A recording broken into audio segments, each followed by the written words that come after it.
मेरा नाम डॉक्टर मोहम्मद मुबशिर है, मैं पीडियाट्रिक ऑर्थोपेडिक सर्जन हूँ। आज हम थोड़ी सी बात करेंगे पर्चीज डिजीज़ के बारे में। पर्चीज डिजीज़ बेसिकली हिप जॉइंट की एक ऐसी बीमारी है जिसमें फीमर का जो हेड है, जो कि हिप जॉइंट बनाता है, उसकी ब्लड की सप्लाई कम हो जाती है।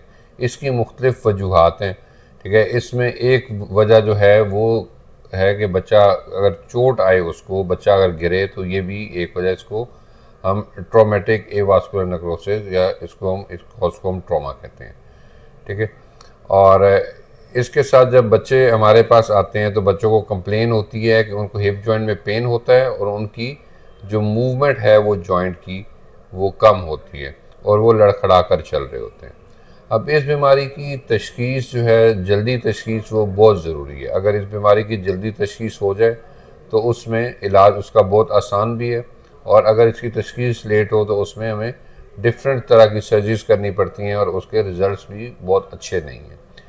अर्ली तशख़ीस के लिए एक तो ये कि पेशेंट, अगर मरीज़ को कोई ऐसा प्रॉब्लम है, किसी को ऐसा प्रॉब्लम है, वो डॉक्टर के पास जाए और अपने एक्सरेज अगर उसके हो जाए तो एक्सरे में इस बीमारी का पता चल जाता है। और अगर एक्सरे से ना पता चले तो एमआरआई से इसकी तशख़ीस हो जाती है। और इनिशियली इसकी ट्रीटमेंट में हम लोग, एक चीज़ होती है जिसको हिप एबडक्शन बार कहते हैं या ए फ्रेम कहते हैं, ठीक है, वो लगा देते हैं, जिसमें और वो मरीज़ को लगाने के बाद कोशिश होती है मरीज़ कम से कम वज़न डाले और कम चले, ठीक है।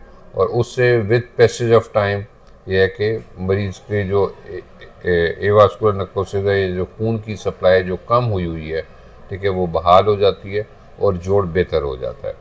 और अगर लेट स्टेजेस में हमारे पास मरीज़ आता है तो उसके लिए हमें फिर सर्जरी करनी पड़ती है, जिसमें हमें जो जोड़ है उसको अपनी जगह पे बिठाना पड़ता है और जो नीचे वाली हड्डी होती है फीमर, उसका जो हेड होता है उसको कंटेन करना पड़ता है।